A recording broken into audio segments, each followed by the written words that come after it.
देश आधुनिकीकरणाच्या मार्गावरून जावा आणि एक पिढीनं हे आधुनिकीकरण आत्मसात करावं, त्यासाठी त्याने IIT IIM स्थापन केल्या.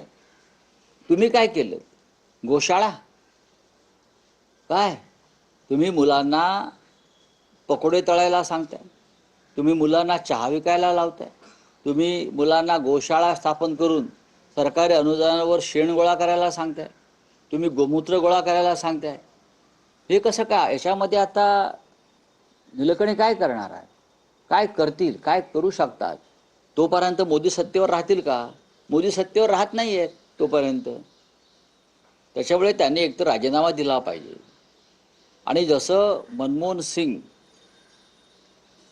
यांना नरसिंह राव यांनी अर्थमंत्री केलं बिगर राजकीय व्यक्ती, तसं मिस्टर मोदी यांनी हे जे काय संघाचे स्वयंसेवक नेमतायत ना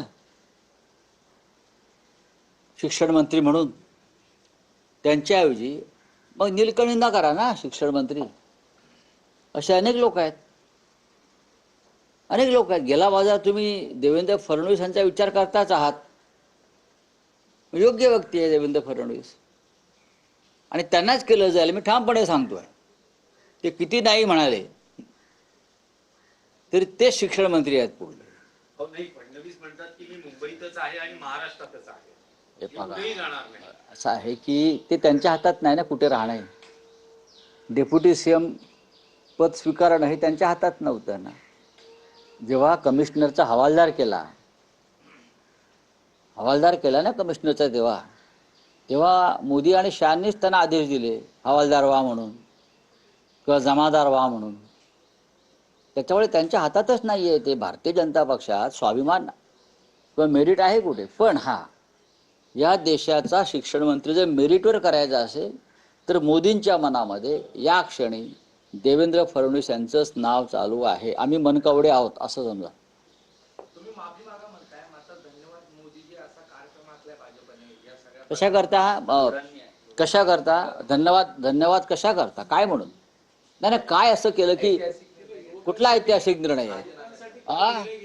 अच्छा म्हणजे राजीनामा घेणं गरजेचं होतं आणि त्या राजीनाम्यासाठी हजारो विद्यार्थ्यांनी त्याग आणि बलिदान केलं. 20 मुलांनी आत्महत्या केल्या, त्यांनी बलिदान केलं. शेकडो मुलींचा विनयभंग झाला जंतर मंतरला, शेकडो मुलांची डोकी फुटली, मुलींची डोकी फुटली, उपोषण करावं लागलं सगळ्यांना. याच्याबद्दल ते धन्यवाद म्हणतात, त्याच्याबद्दल मी त्यांना धन्यवाद म्हणतो.